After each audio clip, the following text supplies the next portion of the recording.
धर, ऐसी मती दयाची स्थिर, किंबहुना चराचर आपणची जाहला. संपूर्ण विश्व हे ब्रह्ममय आहे, परमात्ममय आहे. ब्रह्म आणि माया, मायेतून सुटका झाल्याशिवाय ब्रह्मज्ञानाची प्राप्ती होणार नाही. ते ब्रह्मज्ञान सद्गुरूच्या मुखातून ऐकावं लागतं, श्रवण करावं लागतं. ते ज्ञान पैगा बरावे बरवे, जरी म्हणा अथ्या नावे तरी संता या भजावे. सर्वस्वेसी सर्वस्व गुरूंना अर्पण करावं, भगवंताला सर्वस्वपणाने अर्पण करावं. तन मन धनाने गुरुची भगवंताची साधू संतांची सेवा करावी, गोमातेची सेवा करावी, गोवंशाचं संवर्धन करावं. क्षत्रियांचा बैल हा क्षत्रियांचा धर्म आहे आणि गोमातेची सेवा करणं हे बळीराजाचं आद्य कर्तव्य आहे. गोवंशाचं संवर्धन, नामा म्हणे गाय दूध एक सार साधून निरंतर वर्तते सा. ऋषी मुनींनी गोपालन केले, गोमातेची सेवा केली. देव ब्राह्मण गुरु संन्यासी भगवंताच्या सगुण मूर्ती आहेत.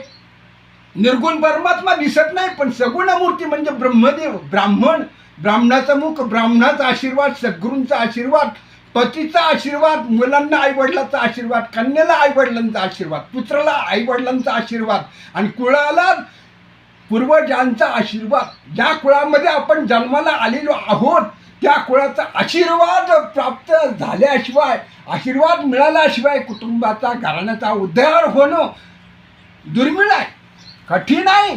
उद्धार होण्यासाठी आत्मज्ञानाची गरज आहे. ते ज्ञान, आत्मज्ञान, दिव्य ज्ञान, ब्रह्मज्ञान, चिरंतन अविनाशी ब्रह्म कशाने आतोडले जबबरी नाही गेले. मी तो पण अहंकार गेला पाहिजे. अहंकार गेल्याशिवाय आत्मज्ञानाची, ब्रह्मज्ञानाची प्राप्ती होणार नाही. ते ज्ञान कुठे जर असेल तर ते संताजवळ आहे, सद्गुरुदेवांजवळ आहे. गुरु ज्ञान देतात आणि सद्गुरू अनुभव देतात. अनुभवी ज्ञान सर्वश्रेष्ठ आहे. धर्मग्रंथ वाचून, पुस्तके वाचून प्राप्त झालेले ते दिव्य ज्ञान नाही, ते आत्मज्ञान नव्हे, ते ब्रह्मज्ञान नव्हे. पुस्तकही वाचून पंडित होईल पण आत्मज्ञानी नाही म्हणा. त्यासाठी गुरूंची सेवाच करावी लागेल. तनु म्हणू धन, तनु म्हणू जीवे चरणाशी लागावी. अगर्वता करावी दास्ते सगळं, गर्व रहित, अहंकार रहित, षड विकार रहित. विकार जिंकावे लागतात, विकार ताब्यात ठेवावे लागतात, विकारांवर नियंत्रण असावे लागते, ठेवावे लागते.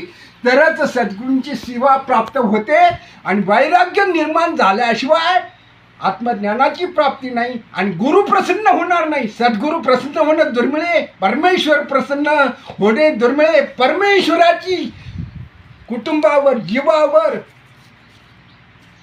कृपा, आशीर्वाद असल्याशिवाय सद्गुरूंची भेट होणार नाही, गुरूंची भेट होणार नाही, ज्ञानाची भेट होणार नाही.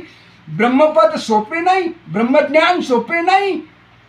सद्गुरू मिळाला सुद्धा जन्मोजन्मीची पुण्य असावी लागते, तपश्चर्या करावी लागते, वैराग्य पाहिजे, विवेक, वैराग्य, षटसंपत्ती, मुमुक्षुत्व, 4 तत्व ब्रह्मज्ञान प्राप्तीचे साधन आहेत.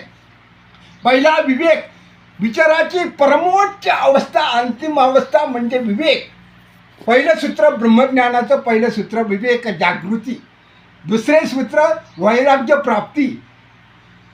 विवेक अंतिम विचाराची परमोच्च अवस्था. विचार शून्य होता, डोके शून्य होतं, मेंदू शून्य होतो.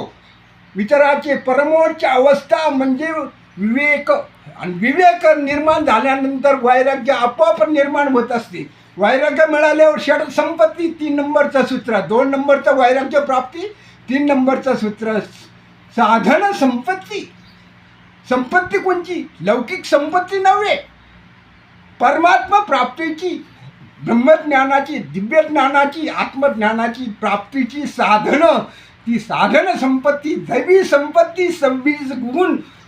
दैवी संपत्तीचे धर्मशास्त्राने, ऋषीमुनीने सांगितलेले आहेत, वेदांनी सांगितलेले 26 गुण. संतुष्टता ब्राह्मणाचा आदर्श अलंकार गुणे, दिव्य गुणे. संतुष्टता, निर्लोभीपणा, निराहंकारी, मानाची अपेक्षा नसणे, अहंकार जाणे, अहंकार रहित जीवन जगणे, समाधानी जीवन जगणे आणि वैराग्यशील जीवन जगणे. आहे त्या परिस्थितीत समाधान मानणे आणि अल्पसंतुष्ट, अल्पभोजनी, निद्रेवर नियंत्रण. आहार पवित्र असणारी व्यक्ती दिव्य ज्ञानाची प्राप्तीची अधिकारी आहे. निर्लोभी व्यक्ती दिव्य ज्ञानाची प्राप्ती